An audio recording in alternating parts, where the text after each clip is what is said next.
तो दोस्तों, पिछले कल मैंने कुछ ऐसा यूट्यूब पे सुना जिससे मेरा नज़रिया बदला, मेरी ज़िंदगी के कुछ सच बदले और मेरी सोच में भी थोड़ा परिवर्तन आया।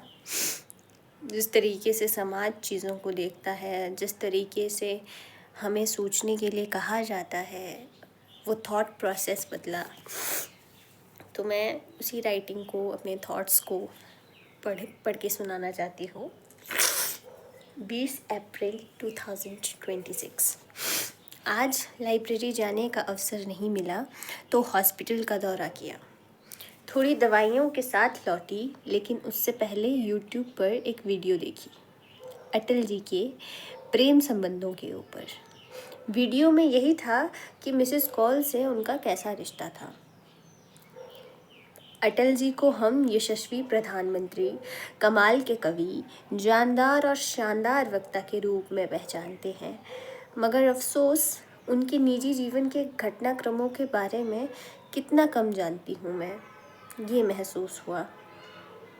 शुरुआती दिनों में जब पॉलिटिकल साइंस पढ़ती थी तो उन्हें बीजेपी के संस्थापक, जाने माने आरएसएस के वॉलंटियर, जिनके आरएसएस से संबंध भी थे, ऐतिहासिक भाषण जो उन्होंने संसद में दिए, इत्यादि से उन्हें पहचानती थी।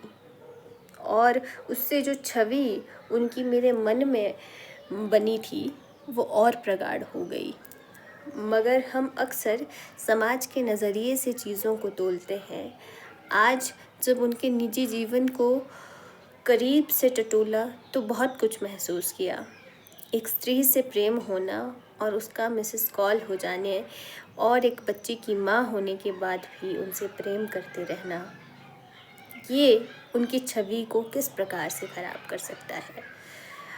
शायद हमारे दिलो दिमाग में आदर्शवादिता का कूड़ा भर चुका है, जो हमें ऊपर उठकर सोचने का अवसर ही नहीं देता।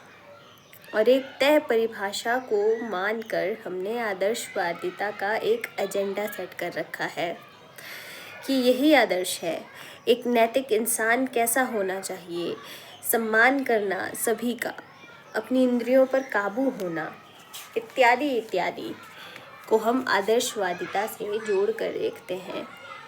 मगर प्रेम को इसमें सम्मिलित करके नहीं देखते कि प्रेम मानव के लिए कितना आवश्यक होता है।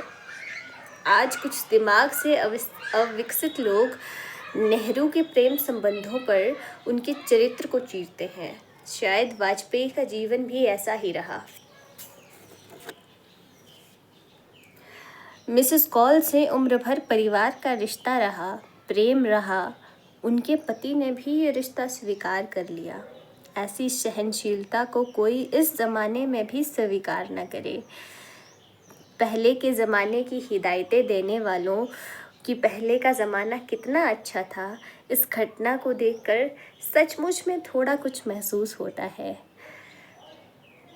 इस घटना को देखकर सच में महसूस होता है कि कितना उदार था ये ज़माना, जहाँ ना उन्होंने दुनिया की परवाह की, ना आरएसएस की, ना पॉलिटिक्स की और ना ही अपने चरित्र की, कि लोग उनके बारे में क्या सोचेंगे।